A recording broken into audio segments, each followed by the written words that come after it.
Fiquei alguns anos com uma casa cadastrada no Airbnb. Parei por causa do estresse de cuidar disso ao mesmo tempo em que mantinha meu trabalho normal. A vantagem de alugar pelo Airbnb, em vez de alugar direto para alguém, é que dá para ganhar bem mais, especialmente se o imóvel fica numa área movimentada com fluxo constante de turistas, e era o nosso caso. No começo, minha esposa e eu ficamos animados, mas à medida que o número de reservas aumentava, as exigências também cresciam. A gente tinha que manter tudo no cronograma, agendar a limpeza assim que um hóspede saía e garantir que estivesse tudo pronto antes do próximo chegar. Além disso, responder às mensagens e e-mails com rapidez. Mesmo assim, por alguns anos, tudo correu bem. Até o dia em que alugamos a casa para um casal jovem. Pelo menos foi isso que pensamos. Como sempre, assim que chegaram, mandei o código para destrancar a porta. Quase nunca via os hóspedes pessoalmente. Eles mandavam mensagem avisando que tinham entrado e depois, só quando iam embora. Era o padrão. Naquele dia, depois que eles confirmaram que já estavam na casa e que estava tudo certo, relaxei e segui meu dia normalmente. Já eram quase 9 da noite e eu estava me preparando para dormir, quando recebi uma mensagem do rapaz que, em teoria, estava hospedado. Era curta. Dizia que ia me ligar em 1 minuto. 1 minuto depois, realmente ligou. Eu já senti um aperto no peito só de ver a mensagem, mas o que ele falou me deixou ainda mais desconfortável. Ele disse que a água da casa não estava funcionando. Pedi desculpas, mesmo sem entender como aquilo podia acontecer. Mas claro, ninguém consegue ficar hospedado num lugar sem água. Então falei que passaria lá para dar uma olhada, assim poderia chamar alguém no dia seguinte para consertar. Ele foi educado e concordou. Poucos minutos depois, peguei o carro e fui até o local. Quando estacionei na frente da casa, reparei que tinha 2 carros na garagem. Isso me chamou a atenção. Não era exatamente um sinal de alerta, mas era estranho. Era para ser só um casal, hospedado por uma noite, então por que 2 carros? Pensei que talvez alguém tivesse ido visitar, o que na verdade não é permitido, mas na hora não liguei muito. Fui até a porta, bati, digitei o código e entrei. A casa estava em silêncio. Eu esperava que eles estivessem ali esperando, mas não vi ninguém. Eu devia ter olhado em volta antes, mas estava cansado e só queria resolver logo aquilo. A primeira coisa que fui verificar foi o registro principal de água no porão para ver se tinha vazamento ou algum cano estourado. Chegando lá, tudo parecia normal. Nenhum sinal de água no chão, nada danificado. Fiquei confuso, mas decidi mexer na válvula. Quando girei, ouvi a água correndo. Percebi que ela tinha sido desligada manualmente. Girei mais um pouco até a água voltar de vez. Fiquei lá embaixo por mais 1 minuto tentando entender por que alguém teria feito aquilo. E aí comecei a me sentir estranho. Principalmente porque eu ainda não tinha visto ninguém desde que entrei. Não fazia sentido ter sido outra pessoa além deles a desligar a água, o que me levava a 2 possibilidades. Ou estavam tentando me forçar a ir até lá, ou queriam um desconto pela inconveniência. Resolvi sair e voltar para o carro. Ia ligar para eles de novo, só por precaução. Subi as escadas, e foi quando ouvi a porta do porão se abrindo. Em seguida, passos. Vários. 3 homens desceram juntos. "Consertou?" Um deles perguntou. A voz parecia a do cara com quem eu tinha falado por telefone, mas nenhum daqueles homens parecia jovem. Todos bem mais velhos do que o tal hóspede que tínhamos imaginado. Falei que sim, que devia estar funcionando. Comentei que o registro provavelmente tinha se apertado sozinho. Eu evitava culpar alguém, porque a situação toda já estava me deixando tenso demais. Tudo que eu queria era sair dali. Eles simplesmente ficaram ali, parados, me encarando em silêncio. Ninguém disse uma palavra. Eu tentei manter a calma e falei: "Bom, qualquer coisa, é só me chamar", enquanto passava entre eles tentando chegar até a escada. Mas eles continuaram só me olhando como se estivessem esperando alguma coisa. Quando passei pelo terceiro cara, o que estava mais perto da escada, percebi que ele tinha uma arma enfiada na parte de trás da calça. Na hora senti um gelo no estômago. Apressei o passo e subi a escada o mais rápido que consegui. Felizmente eles não me seguiram. Continuaram no porão enquanto eu saía rápido pela porta e entrava no carro. Dirigi direto para casa, com o coração na garganta. Assim que cheguei, acordei minha esposa e contei tudo. Ela ficou chocada e me convenceu a ligar para a polícia. A situação era muito estranha, e a gente já tinha percebido que aquelas pessoas não eram o casal que imaginávamos ter alugado o imóvel. Depois de uns 20 minutos, um policial me ligou dizendo que parecia não haver ninguém na casa e que talvez fosse necessário abrir a porta.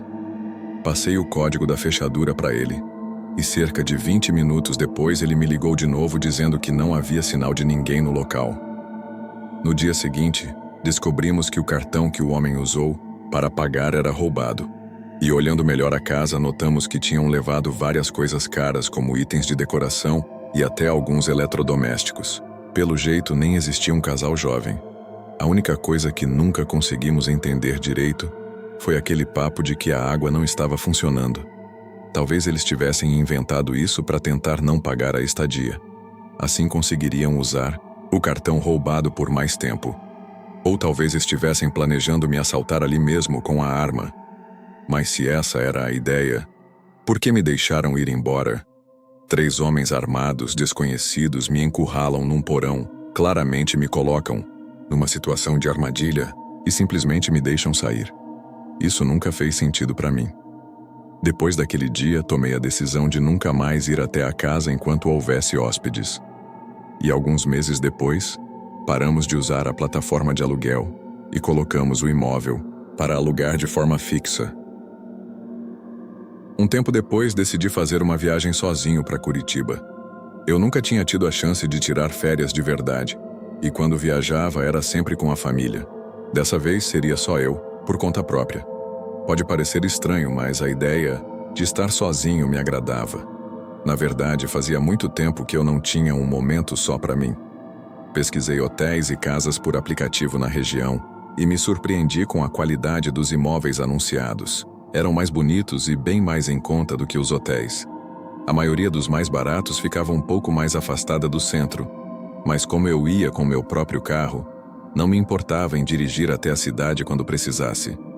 Escolhi uma casa, pequena, mas com uma cozinha e um quarto bem cuidados, o que era o suficiente para mim. Cheguei lá num domingo de manhã, por volta das 6. O dono do imóvel me mandou a senha da porta por mensagem e entrei com minhas coisas.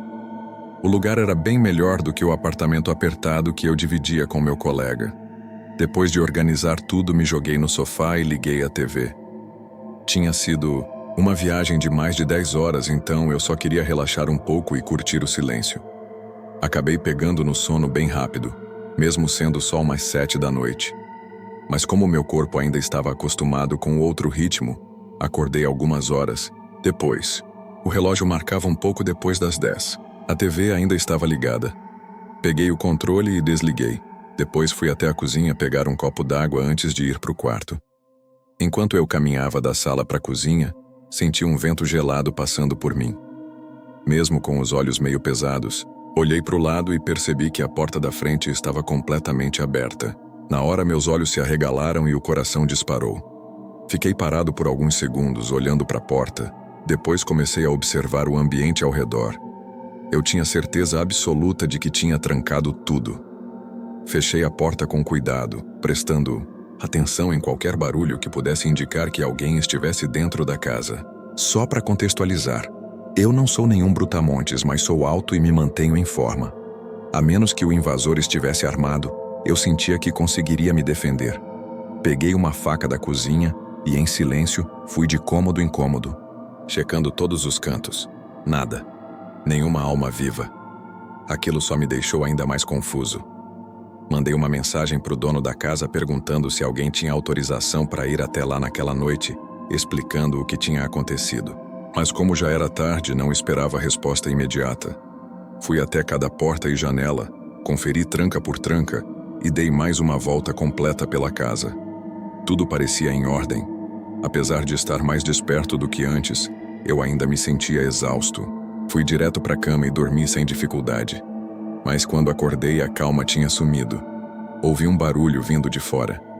Não de fora da casa, mas do lado de fora da porta do meu quarto. Não sabia o que fazer e simplesmente congelei, esperando que quem estivesse do lado de fora fizesse alguma coisa primeiro. Sentado na cama, comecei a pensar em como essa pessoa poderia ter entrado. A única pessoa que tinha a senha da porta era o dono da casa. Naquele momento, tudo indicava que só podia ser ele. Isso me deu um pouco de coragem, já que imaginei que fosse algum homem esquisito que gostava de espionar quem se hospedava no Airbnb dele. Levantei da cama, ainda sem ouvir mais nada, e peguei o celular no criado mudo para chamar a polícia. Acho que acabei fazendo algum barulho, porque quase na mesma hora ouvi alguém correndo, se afastando da porta do quarto em direção à frente da casa. Isso só me deixou mais assustado, porque percebi que o intruso estava ali do lado da porta o tempo todo. Disquei 190, mas enquanto a polícia não chegava, nada mais aconteceu. A pessoa já tinha ido embora. No dia seguinte, arrumei um hotel para ficar pelo resto da viagem. O mais bizarro foi que o dono do Airbnb me devolveu o dinheiro, já que conseguiu provar que não tinha sido ele. Ele ficou muito preocupado com tudo, e para ser sincero, era um senhor bem gentil. A situação já tinha sido estranha quando eu achava que era ele. Mas descobrir que era algum desconhecido tornou tudo ainda pior. Não sei como ele conseguiu entrar nem porque estava me observando, mas ainda hoje fico arrepiado só de pensar. O que mais me incomoda até hoje é lembrar de ter acordado e visto a porta da frente aberta. Agora que sei que realmente tinha alguém dentro da casa, isso significa que essa pessoa entrou, me viu dormindo no sofá e ficou ali, talvez esperando o momento certo para fazer seja lá o que fosse. É assustador e fez com que eu nunca mais quisesse ficar sozinho num Airbnb. Eu estava num Airbnb pequeno de 2 quartos durante uma viagem que fiz no ano passado. Aquele lugar era só uma parada para descansar antes de seguir para outro imóvel, onde eu passaria a maior parte da viagem. A casa estava limpa e vazia, exatamente como anunciada. Assim que cheguei, dei uma volta pelo lugar, conferi tudo, peguei minha bagagem e me sentei no sofá. Já era por volta de 20 horas. Enquanto eu estava ali quase cochilando, a campainha tocou e me fez despertar com um susto. Olhei para a porta, confusa e preocupada. Eu sou uma mulher jovem e bem pequena, então é fácil imaginar que fico com medo com facilidade, principalmente à noite e sozinha. Levantei e fui até a porta, e aí ouvi 2 homens cochichando do lado de fora. A porta não tinha tranca extra nem olho mágico, então só mantive ela fechada e falei em voz alta. Oi? Um deles respondeu. Oi, estamos aqui pelo Airbnb, você pode abrir a porta? Eu perguntei também em voz alta o que eles queriam dizer com aquilo, já que não fazia sentido. Ele disse que tinha reservado a casa para aquela noite. Achei que fosse algum engano. Então falei que eu também tinha feito a reserva e que ele precisava entrar em contato com o dono. O homem não pareceu nada satisfeito com isso, e eu entendo, porque no lugar dele eu também estaria frustrada. Ouvi um dos homens se afastando, mas o outro ficou e insistiu. Pediu de novo para eu abrir a porta para conversarmos. Por um instante, cheguei a pensar em abrir. Coloquei até a mão na maçaneta. Ele parecia estar falando com sinceridade. Mas aí algo me disse para não arriscar. Resolvi jogar seguro. Falei que meu marido ia descer para resolver com ele em alguns minutos. Não queria que eles soubessem que eu estava sozinha. Então achei que isso poderia assustar, caso tivessem intenções ruins. Ele não respondeu. Fiquei mais 1 minuto parada ali, sem ouvir passos se afastando. Então puxei de leve a cortina curta da janelinha e olhei para fora. O homem com quem eu estava falando estava virado para o carro parado na garagem, e um pouco mais atrás dele foi uma das coisas mais apavorantes que já presenciei. Um grupo de umas 5 pessoas estava mais adiante na entrada da casa, meio que se escondendo como se estivessem esperando algum tipo de sinal. Todos usavam algum tipo de pano cobrindo o rosto, e mesmo sem ver o outro lado da casa, eu tinha certeza de que tinha mais gente ali por perto. Pela cidade onde eu estava, sabia que aquilo tinha toda a cara de ser uma quadrilha. Senti o pânico tomar conta. Recuei devagar da porta, tentando controlar a respiração, mas o coração estava acelerado. Corri para o quarto, peguei o celular e fui direto para o banheiro. Enquanto isso, dava para ouvir mais passos vindo de vários lados da casa. A sensação era de estar cercado por uma matilha, só esperando o momento certo para atacar. Fechei a porta do banheiro e liguei para o 190, tentando manter a calma. A atendente pediu que eu ficasse em silêncio e disse que já tinha uma viatura a caminho. Fiquei na linha com ela, ainda ouvindo os passos lá fora, até que escutei um barulho que me fez gelar. A madeira da porta da frente se partindo. Me segurei para não gritar. Tapei a boca com a mão, chorando baixo, só esperando que aquilo acabasse.